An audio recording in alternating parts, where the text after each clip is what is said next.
कुछ संत ग्रंथ छोड़ जाते हैं, कुछ मंदिर बनवाते हैं और कुछ ऐसे होते हैं जो सवाल छोड़ जाते हैं जिनके जवाब कभी नहीं मिलते। आज की कहानी ऐसे ही एक संत की है। नाम है देवराहा बाबा। एक ऐसे योगी, एक ऐसे तपस्वी जिन्होंने जीवन गंगा के ऊपर बिताया और समय को खुद से दूर रखा। कोई नहीं जानता कि देवराहा बाबा का जन्म कब हुआ। कुछ लोग कहते हैं कि वो 250 साल के थे, कुछ कहते हैं 500 साल के थे, कुछ मानते हैं इससे भी अधिक। जब उनसे उनकी उम्र पूछी जाती है तो बाबा मुस्कुरा कर कहते हैं, बच्चा, उम्र शरीर की होती है, मैं शरीर नहीं हूँ। देवराहा बाबा किसी महल या आश्रम में नहीं रहते थे। वे गंगा नदी के ऊपर लकड़ी की एक छोटी सी कुटिया में रहते थे जो खंभों पर टिकी थी। न बिस्तर, न जूते, न कोई संग्रह। कड़ाके की ठंड हो या तेज गर्मी, बाबा पर उसका कोई असर नहीं पड़ता। कभी फल, कभी थोड़ा सा भोजन और कई दिन बाबा कुछ भी नहीं। लोग मानते थे उन्होंने शरीर पर पूर्ण नियंत्रण पा लिया था। लोग दूर दूर से आते थे, कोई बीमारी लेकर, कोई दुख और कोई सिर्फ यह देखने कि क्या सच में ऐसे संत होते हैं। कहा जाता है कि देवराहा बाबा मन की बातें जान लेते थे, भविष्य की घटनाएं कह देते थे, बिना छुए रोग ठीक कर देते थे। लेकिन बाबा कहते थे यह कोई शक्ति नहीं, यह मौन की भाषा है। सत्ता झुक जाती थी। देश के बड़े बड़े नेता सब उनकी कुटिया तक आए, लेकिन बाबा के लिए राजा और रंक में कोई फर्क नहीं था। एक नेता से उन्होंने कहा था, बच्चा, सत्ता उधार की होती है, अहंकार तुम्हें यह भूलने पर मजबूर कर देता है। वैसे तो बाबा ने बहुत सारे चमत्कार किए थे, लेकिन आइए हम लेकर चलते हैं बाबा के एक ऐसे ही रहस्यमयी चमत्कार के बारे में जानते हैं। यह घटना एक अमावस्या की रात की है। चारों ओर अंधेरा था।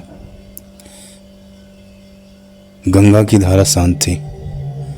हवा धीमी धीमी बह रही थी। बाबा अपनी कुटिया में मौन ध्यान में लीन थे। तभी नीचे से पानी में हलचल हुई। कुटिया की सीढ़ियों के पास एक विशाल काला सर्प धीरे धीरे ऊपर चढ़ रहा था। उसका फन फैला हुआ था, आंखों में तेज चमक थी। शिष्य डर गए, कुछ पीछे हटे, कुछ ने चिल्लाना चाहा, लेकिन बाबा न हिले न आंख खोले।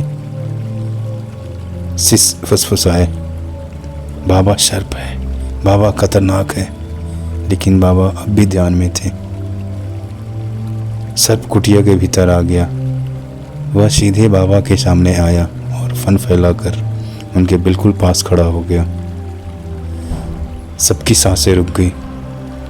कोई भी जानता था कि एक डंक और मृत्यु निश्चित। लेकिन फिर जो हुआ वह साधारण नहीं था। सर्प बाबा को देखता रहा और फिर उसने अपना फन धीरे धीरे नीचे कर लिया। वह बाबा के चरणों के पास कुंडली मारकर बैठ गया, जैसे किसी राजा के सामने कोई सैनिक बैठ जाए। कुछ देर बाद देवराहा बाबा ने धीरे से आंखें खोली। उन्होंने सर्प को देखा। ना कोई डर, ना कोई आश्चर्य, बस हल्की सी मुस्कान। और बाबा ने कहा, आ गए बेटा।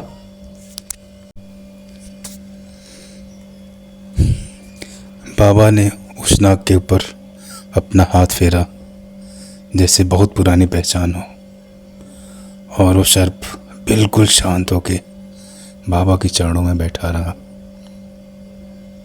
फिर बाबा ने कहा, चल आराम कर ले, थक गया होगा। यह शब्द नहीं थे, यह स्वीकृति थी। कहा जाता है वह सर्प कई दिनों तक वहीं रहा, कभी कुटिया के नीचे, कभी सीढ़ियों के पास। उसने किसी को कोई नुकसान नहीं पहुंचाया। और जब कोई डरता तो बाबा कहते, डरो मत, यह विष नहीं है, यह भी उसी चेतना का रूप है। एक दिन एक शिष्य ने साहस करके पूछा, बाबा सर्प आपको डस क्यों नहीं गिरा?